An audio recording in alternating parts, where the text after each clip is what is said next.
Assalamualaikum warahmatullahi wabarakatuh. Gimana kabarnya hari ini anak-anak? Semoga sehat selalu ya.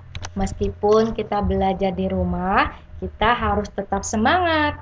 Nah, untuk memulai pembelajaran hari ini, mari kita berdoa. Membaca basmalah.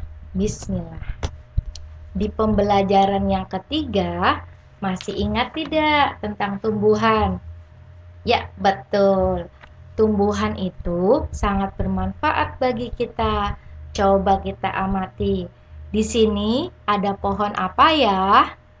Ayo tebak. Betul, itu namanya pohon pisang. Tentunya kalian pernah kan makan buah pisang? Nah, buah pisang itu dimanfaatkan sebagai bahan makanan atau daun tanaman pisang sebagai pembungkus makanan. Apa yang kamu ketahui mengenai budidaya tanaman-tanaman tersebut? Apakah terdapat persamaan atau perbedaan cara budidaya tanaman tersebut? Hari ini kita akan belajar yang pertama, mengidentifikasi cara perkembangbiakan vegetatif pada tumbuhan. Yang kedua, menemukan ide pokok dan mengembangkannya dengan menggunakan bahasa sendiri. Sikap yang akan kita kembangkan, yang pertama itu peduli, yang kedua tanggung jawab. Oke, mengidentifikasi cara perkembangbiakan vegetatif pada tumbuhan, mari kita lihat dan kita jelaskan. Oke, perkembangbiakan vegetatif tumbuhan. Perkembangan vegetatif tumbuhan itu ada dua. Yang pertama, secara alami. Yang kedua, itu buatan.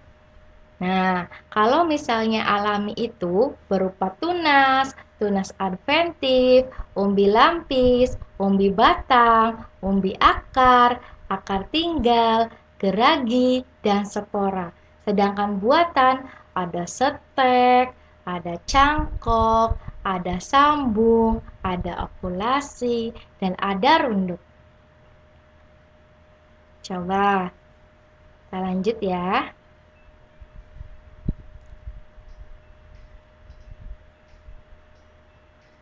Nah, perkembangan vegetatif alami itu juga ada loh. Yang pertama itu tunas.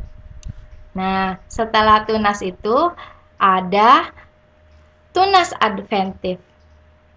Kalau misalnya tunas itu tumbuhan muda yang baru tumbuh dari bagian tubuh induk tumbuhan. Contohnya itu adalah pisang sama tebu. Kalau misalnya tunas adventif itu batang yang mengembung dan tumbuh di dalam tanah. Contohnya apa ya? Contohnya itu sukun, terus apa lagi? Cemara, kersem, kesemek tuh. Itu berupa tunas adventif.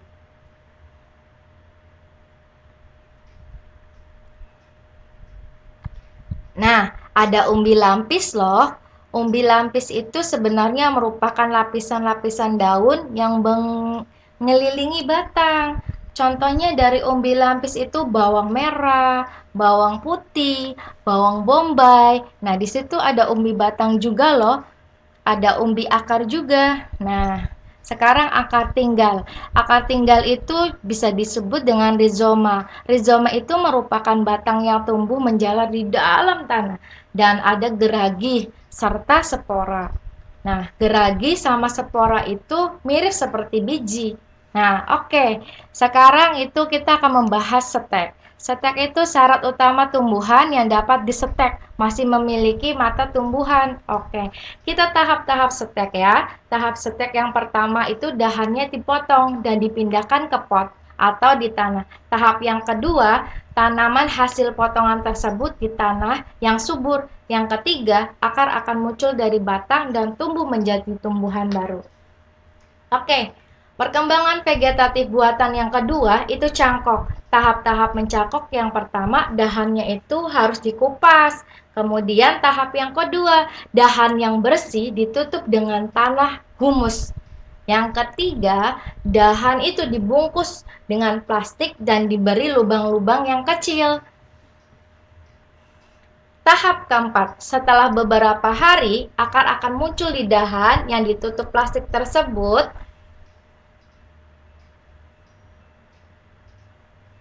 Tahap yang kelima, dahan dipotong nih ya, dan dipindahkan ke pot atau tanah. Kelebihannya itu yang pertama berbuah lebih cepat dibandingkan jika ditanam dari biji. Yang kedua memiliki sifat yang sama dengan induknya. Kekurangannya itu juga ada dua, akar tanaman kurang kuat dan umurnya tanaman itu pendek. Tujuannya adalah menggabungkan sifat-sifat unggul dari dua tanaman sehingga diperoleh tanaman yang memiliki sifat-sifat unggul. Yang pertama, sambungkan kedua batang tanaman lalu ikatlah dengan plastik. Potonglah batang tanaman berbentuk huruf F untuk batang bawah. Potongan batang tanaman tersebut huruf F berbalik ya. Berbalik nih, terbalik untuk batang atas. Itu okulasi ya. Nah, tahap yang pertama itu kita iris dulu, iris kulit batang induk. Yang kedua, iris kulit tanaman yang memiliki tunas selebar irisan pada tanaman induk, lalu tempelkan pada tanaman induknya. Step yang ketiga, ikat bagian atas dan bawah tunas dengan plastik. Nah, yang kelima, runduk. Merunduk adalah atau membenamkan bagian batang suatu tumbuhan di dalam tanah.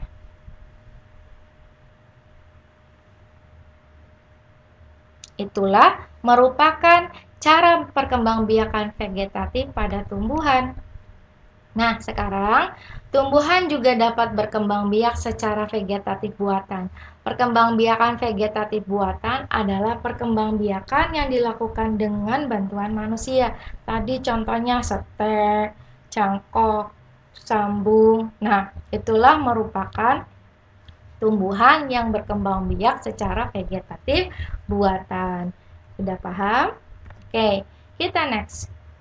Nah, tadi kan ada okulasi, ada runduk. Nah, iya betul. Okulasi itu bagian yang ditempel.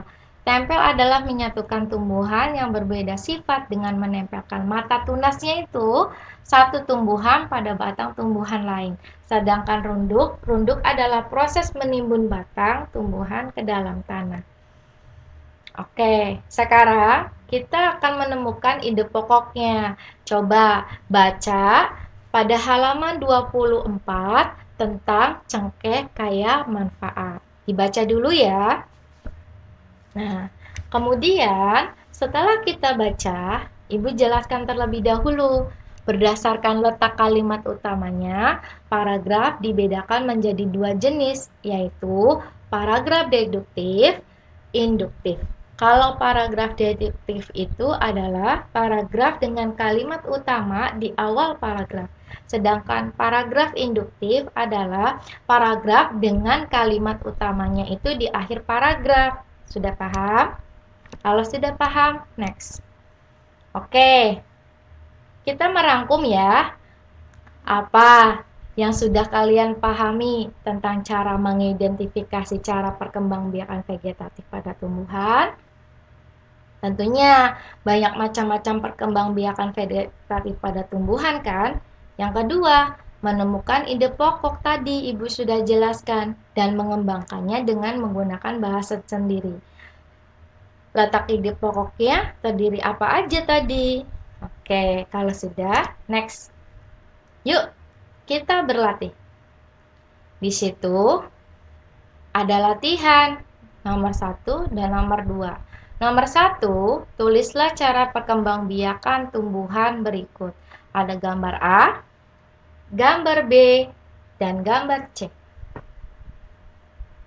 Kalau sudah, kita lanjut ke nomor 2. Perhatikan gambar-gambar berikut ini. Di situ ada gambar apa ya yang ke A? Gambar B apa ya? Ya, yang ke A, menurutmu apa bagian yang ditunjukkan pada gambar A? Yang ke B, menurutmu apa bagian yang ditunjukkan pada gambar B? Yang ke C, apakah tumbuhan pada gambar A dan B mempunyai cara perkembangbiakan vegetatif yang sama? Ayo, coba jelaskan jawabanmu. Nomor yang ketiga, perhatikan gambar yang ada di bawahnya. Coba ada gambar A sama ada gambar B. Gambar A dan B pasti kalian udah tahu kan? Nah, kalau sudah tahu, coba dijawab pertanyaannya ya. Yang ke A, apa persamaan fungsi bagian tumbuhan pada kedua bagian tumbuhan tersebut? Yang ke B, apa perbedaan antara umbi pada kentang dan umbi pada singkong yang berkaitan dengan alat perkembangbiakannya? Tulis jawabanmu ya. Kalau masih belum paham, nanti bisa japri ke ibu. Coba, di sini ada cuplikan laporan. Kita baca dulu ya. Selain padi, pohon sagu merupakan salah satu sumber bahan pangan di Indonesia, khususnya Indonesia bagian timur. Pohon sagu mudah dijumpai di daerah Maluku, Papua, dan Nusa Tenggara. Di sana, sagu dijadikan bahan makanan, pokok pengganti nasi. Oleh sebab itu, masyarakat di sana menanam pohon sagu sebagai sumber bahan pangan mereka. Bagian pohon sagu yang dimanfaatkan oleh masyarakat sebagai bahan pangan adalah batang pohon. Batang pohon sagu diproses secara tradisional sedemikian rupa agar dapat mengeluarkan zat tepung sari batangnya. Zat tepung itulah yang kemudian dapat dimasak dan dimanfaatkan sebagai makanan pokok masyarakat Indonesia bagian timur. Oke, berdasarkan cuplikan laporan tersebut, coba tentukan ide pokoknya setiap paragraf. Setelah itu, tulislah paragraf baru dengan bahasamu sendiri. Di situ ada berapa paragraf? Ayo. Oke, kalau sudah tahu jawabannya, boleh ditulis. Kalau masih kurang paham, ada kok di buku halaman 26 dan halaman 27. Kalau masih belum paham, boleh tanyakan langsung ke ibu melalui WhatsApp atau melalui Google Classroom. Selamat mencoba. Terima kasih. Assalamualaikum warahmatullahi wabarakatuh.